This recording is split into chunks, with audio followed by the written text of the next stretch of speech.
Hi, I'm Bill. I bought this Kubota BX2200. It's a 2003. I bought it in 2013. Even though it was 10 years old, it only had 200 hours on it. And I wanted a snowblower. I went to the Kubota dealer, and that'll spoil the best part of $4,000, so that wasn't going to work. So I decided to do it myself. And I bought the snowblower, and it's made by a company called Western International, and they're just a generic snowblower that you can put on just about anything. And it's a 40-inch. I put the wings on it to make it a little bit bigger, so it's at least as big as the track. And when I originally built it, I had an 11 horse Briggs & Stratton on it. And it worked, but it really didn't. So through a little horse trading, I managed to find this engine. It's a 21 horse Briggs & Stratton twin cylinder. And I put that on and it works beautiful. Now, one of the things I did with this, I don't have a clutch on this.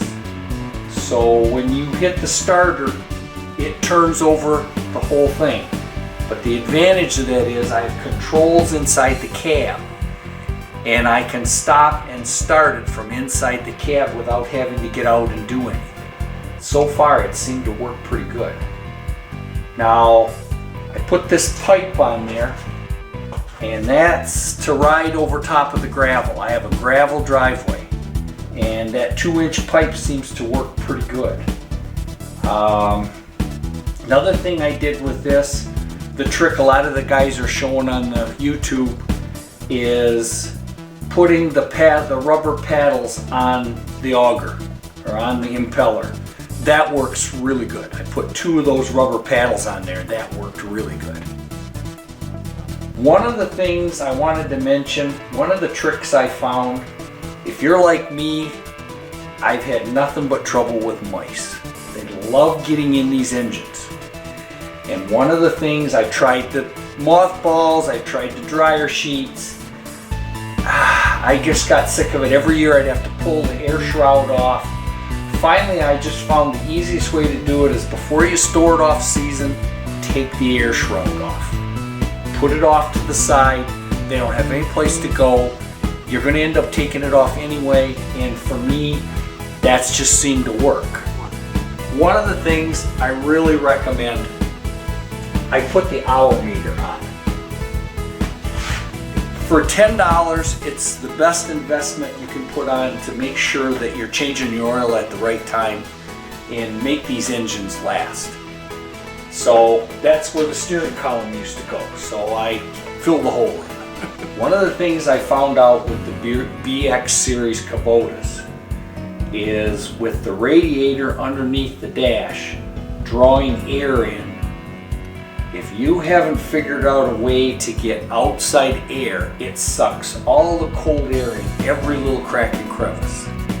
And the heater just wouldn't keep up with it.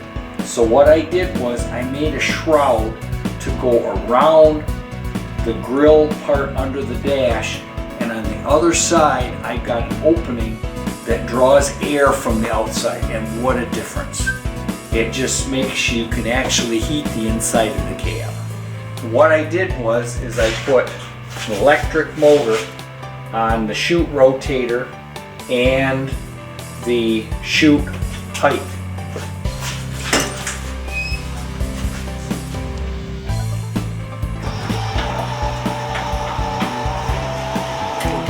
Now, one of the things I found after I used it a couple of times is when I lift it up, the engine's far enough back, it was going into the grill of the tractor.